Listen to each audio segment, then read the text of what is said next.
And students, our next topic is decision making mechanism in democracy. mechanism होता है विधि तंत्र. Decision making is a long process and takes a long time in democratic country. कि जो decision making है कि लोकतंत्र में जो निर्णय लेना, जो ये निर्णय लेना एक लंबी प्रक्रिया है. और इसमें क्या है कि जो एक लोकतंत्र तांत्रिक देश है, देश में एक लंबा समय लगता है. जो लोकतांत्रिक देश होता है उसमें क्या लगता है, लंबा समय लगता है. But these decision are taken after discussion and carefully considerations. कि जो ये वाले डिसीजंस लिए जाते हैं, जो फैसले लिए जाते हैं, ये कब लिए जाते हैं, आफ्टर डिस्कशन एंड केयरफुली कंसाइड, की लंबी चर्चा करने के बाद और उस संविधान पूर्वक विचार के बाद ये डिसीजन लिया जाता है लोकतंत्र में. Okay. Then again, democracy is the form of government where decisions are made by the people and for the people. कि डेमोक्रेसी में क्या आ जाता है कि लोकतंत्र की सरकार का ये वो रूप है जहाँ पे जो भी डिसीजन थे वो लोगों के द्वारा लिए जाते हैं और लोगों के लिए ही लिए जाते हैं. For the people, by the people and for the people.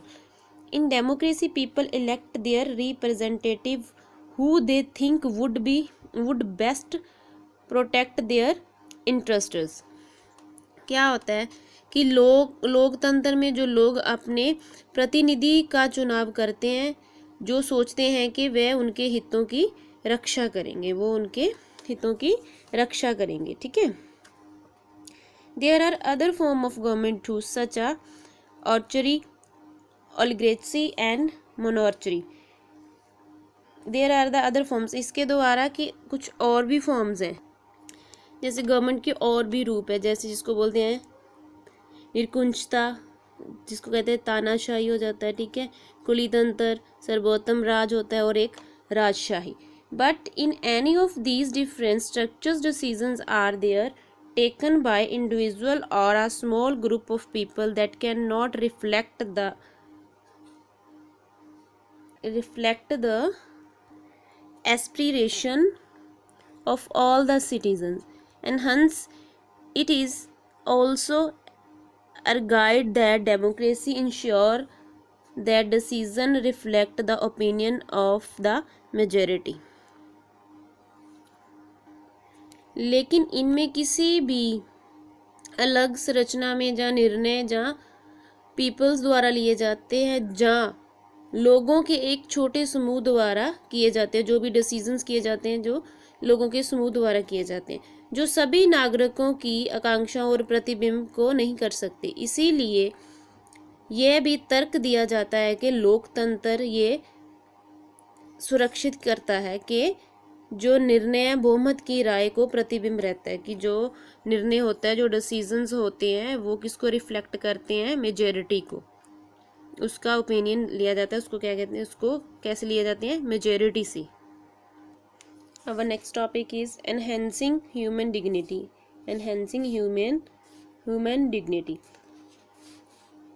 The dignitary defines the dignity as the effect of being given honor and respect by people. Enhanced human dignity में क्या आता है कि जो मानव की गरिमा को बढ़ाने से शब्दकोश समान को एक तथ्य के रूप में परिभाषित किया जाता है. इसमें क्या है कि जो लोग हैं उनको उससे सम्मानित होते हैं, ऑनर होते हैं, उनको रिस्पेक्ट दी जाती है, सम्मान किया जाता है, उनकी रिस्पेक्ट की जाती है. Democracy enhance human dignity by providing them political rights and protecting them. जो डेमोक्रेसी है वो उनकी ह्यूमन डिग्निटी कैसे एनहेंस करती है, जिसकी वो प्रोवाइड करती है पॉलिटिकल राइट्स. वो लोगों को क्या करते हैं, पॉलिटिकल राइट्स प्रोवाइड करती है और उनको प्रोटेक्ट करती है. In democracy maximum interest of the people are safeguard by the providing an environment in which an individual is free to develop his or her personality. इसमें क्या है कि जो डेमोक्रेसी है कि लोकतंत्र में लोगों के सर्वोत्तम हितों को एक ऐसा वातावरण प्रदान करके सुरक्षित किया जाता है जिसमें व्यक्ति और व्यक्तित्व को विकसित करने के लिए स्वतंत्र हो, जो व्यक्ति और उसकी जो पर्सनैलिटी है उसको डेवलप करने में हेल्प करे। Understood. Now our next topic is recognising dignity. Given below a part of autobiography of the famous Dalit writer Om Prakash Valmiki Juthan. ये नीचे हमें एक ऑटोबायोग्राफी द्वारा लिखी गई एक स्टोरी लिखी है, उसमें हम पढ़ेंगे किसने लिखी है, वो फेमस दलित राइटर ओम प्रकाश वाल्मीकि जूठन ने। ठीक है। In this story we have learned about the recognising dignity. This is a story of schoolboy who was a son of Dalit. He described his school experience as to how he had to sit away in the classroom, class 4th, from the student of so-called dominant caste. He was forced to sit on the floor. इसमें क्या बताया गया है कि ये एक school के लड़के की कहानी है जो एक दलित का बेटा था। उन्होंने अपने स्कूल के अनुभव को प्रभावशाली जातियों के छात्राओं के साथ कक्षा में बैठने के रूप में वर्णित किया। उसे फर्श पर बैठने के लिए मजबूर किया गया। Even the mat ran short of the spot where he was made it to sit on. Most of the time he was made to sit near the door of the classroom. कि जो mat था वो भी थोड़ी दूरी पर था जहाँ पे उसे बैठना था। ज़्यादातर क्या होता था कि वह कक्षा के दरवाजे से बैठने के लिए बनाया गया था, कि जो मैट था वो कक्षा के आगे दरवाजे के लिए बनाया गया था।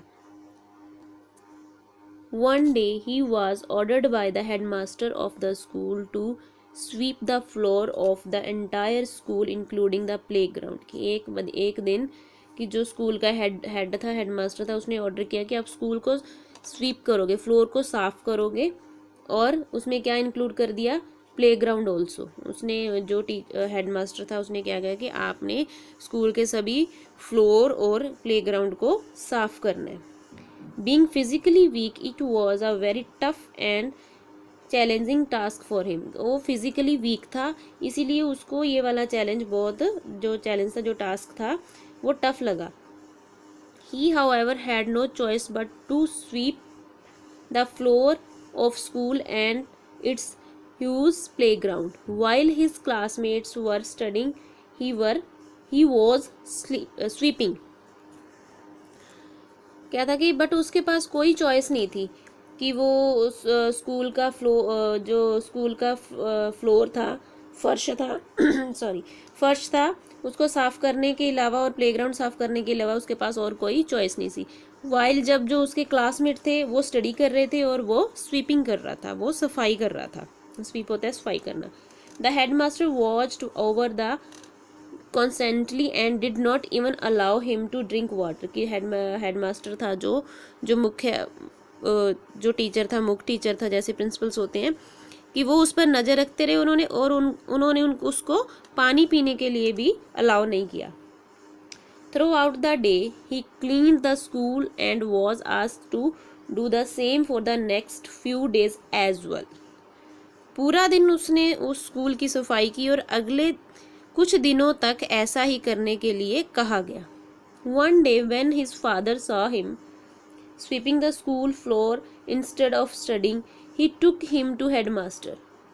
एक दिन उसके पिता ने उसको देख लिया कि वो स्कूल की सफाई कर रहा है, स्कूल फ्लोर की सफाई कर रहा है इंस्टेड ऑफ स्टडिंग। ही टुक उसने और उसके पिता उसको हेडमास्टर के पास ले गए। वाल्मीकि's father had a hot debate with him before they left the school.